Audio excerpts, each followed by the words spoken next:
নমস্কার বন্ধুরা, দেখে মনে হচ্ছে না কড়াইশুঁটির পরোটা? তাহলে আর দেখবো না। আরে দাঁড়ান দাঁড়ান, আজকের রেসিপিটা ব্রোকলি স্পেশাল। উইন্টার সিজনে ব্রোকলি পাওয়া যায়, আর ব্রোকলি ছোট থেকে বড় সকলের জন্য খুবই পুষ্টিকর। বাচ্চারা তেমন ব্রোকলি পছন্দ করে না, আবার পরোটা দিয়ে করে খাওয়ালে কিছু বুঝতেও পারবে না। তাই আজকে আপনাদের করে দেখাবো ব্রোকলি দিয়ে পরোটা। ভিডিওটা ভালো লাগলে অবশ্যই একটি লাইক করবেন, আর পারলে আপনার বন্ধুদের সাথে শেয়ারও করবেন। তো চলুন ভিডিওটা শুরু করা যাক। সবার প্রথমে বাজার থেকে ফ্রেশ ব্রোকলি নিয়ে আসতে হবে। যার বাড়িতে যতজন সদস্য সেই অনুযায়ী ব্রোকলিগুলোকে এনে ব্রোকলিগুলোর ফুলগুলোকে ছাড়িয়ে নিতে হবে। আর একটু ফুলকপিগুলোকে দেখে নিতে হবে তার ভেতরে কোনো পোকা বা কোনো দাগ বা অন্য কিছু আছে কি না। ব্রোকলিগুলোকে ভালো করে যত্ন সহকারে বেছে নিয়ে টুকরো টুকরো করে কেটে নিলাম। এরপরে ভালো করে ধুয়ে নিলাম। একটা সসপ্যানের মধ্যে 1 গ্লাস জল দিয়ে দিচ্ছি, তাতে একটু নুন দিয়ে দিচ্ছি, আর নুনটা ভালো করে জলের সাথে মিশিয়ে দিচ্ছি।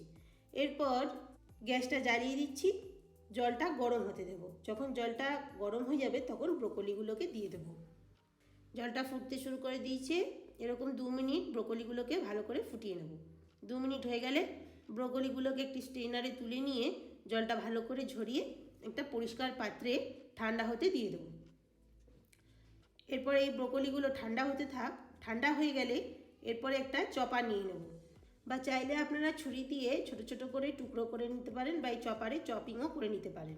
ভালো করে ব্রোকলিগুলোকে মিহি করে চপ করে নিচ্ছি। দেখুন এরকম মিহি মিহি পেস্ট করে নেবো না, টুকরো করে নেব। এরপরে পছন্দ মতো ফ্রাইং প্যান বা কড়াই নিয়ে তাতে একটু বেশি করে মাখন দিয়ে দেবো। ব্রোকলি মাখনে ভাজলে টেস্টটা বেশি ভালো আসে। মাখনটা গলে গেলে 1 চামচ মতো জিরে ফোড়ন দিয়ে দেবো। জিরেটা ফোড়ন দেওয়া হয়ে গেলে একটা বড় পেঁয়াজ টুকরো করে কেটে তেলের মধ্যে ভেজে নেব। 1 মিনিট ভেজে নেওয়া হয়ে গেলে তাতে কাঁচা লঙ্কা টুকরো করে দিয়ে দেবো। 1 চামচ মতো আদা রসুনকে থেতো করে নিয়েছি, সেটা দিয়ে দেবো। ভালো করে সতে করে নেব। তারপর কিছু মশলা অ্যাড করে দেবো। হলুদ, কাশ্মীরি লঙ্কা গুঁড়ো, আর 1 চামচ মতো ভাজা মশলা বাড়িতে যদি থেকে থাকে সেটা দিতে পারেন, বা জিরেকে রোস্ট করে নিয়ে 1 চামচ মতো দিতে পারেন। অল্প একটু জল দিয়ে সমস্ত মশলাটাকে ভালো করে ভেজে নিচ্ছি। এরপরে ভাজা হয়ে গেলে তাতে যে ব্রোকলিগুলো চপ করে রেখেছিলাম সেগুলোকে দিয়ে ভালো করে মিশিয়ে নেব। 2-3 মিনিট মতো ভালো করে সতে করে নেব। সবার লাস্টে দিয়ে দেবো প্রয়োজন মতো নুন, তাতে স্বাদটা আপনারা বুঝে অ্যাড করবেন। এরপরে একটা গ্লাসের পেছন দিয়ে বা একটা স্ম্যাশার দিয়ে একটু ভালো করে স্ম্যাশ করে নিতে হবে, নাহলে পুরগুলো আটা দিয়ে বেলার সময় বেরিয়ে যেতে পারে। এরপরে সবার লাস্টে ধনেপাতা দিয়ে নাড়াচাড়া করে ঠান্ডা হতে দিয়ে দেবো। এরপরে একটা বড় পাত্র নিয়েছি, তাতে 2 কাপ মতো ময়দা দিয়ে দিচ্ছি। আপনারা এই পরোটাটা চাইলে আটা দিয়েও বানিয়ে ফেলতে পারেন।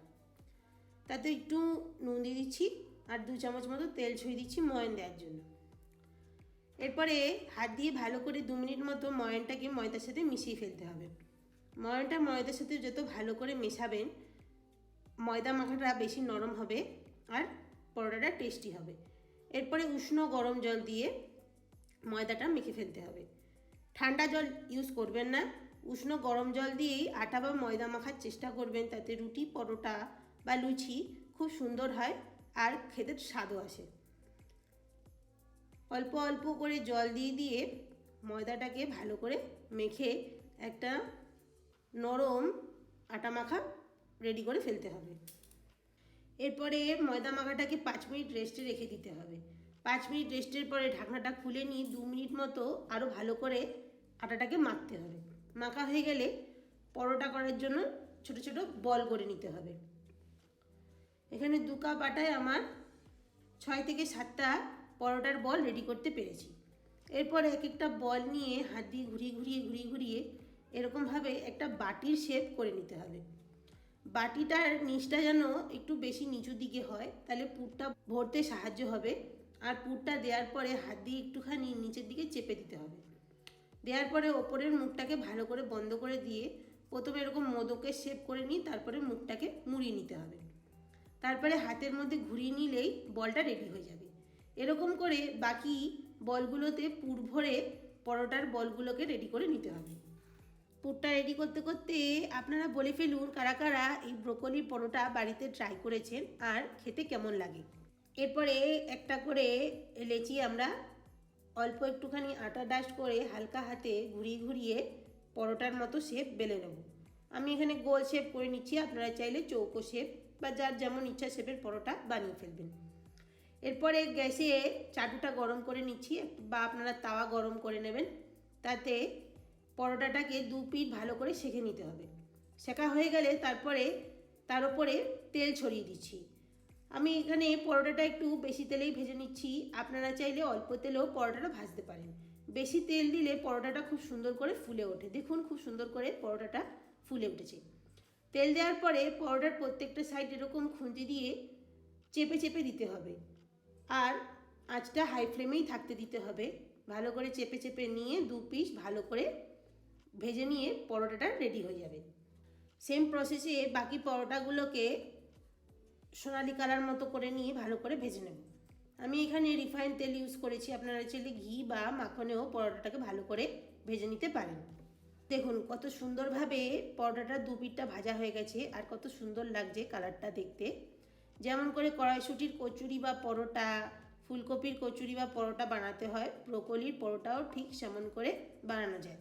আপনারা পরোটা না বানাতে চাইলে এই ব্রোকলির পুর ভরে ব্রোকলির লুচিও বানিয়ে ফেলতে পারবেন। তো রেডি হয়ে গেল আজকে আমাদের নরম তুলতুলে ব্রোকলির পরোটা। রায়তা বা টমেটোর চাটনি বা যে কোনো আপনাদের ফেভারিট ডিশ দিয়ে পরোটাটা করে বানিয়ে খাবেন। আর কমেন্টে জানাবেন রান্নাটি কেমন লাগলো খেতে। ভালো লাগলে অবশ্যই একটি লাইক করবেন। আমার চ্যানেল নতুন বন্ধুদের চ্যানেলটিকে সাবস্ক্রাইব করবার অনুরোধ রইল। Thanks for watching.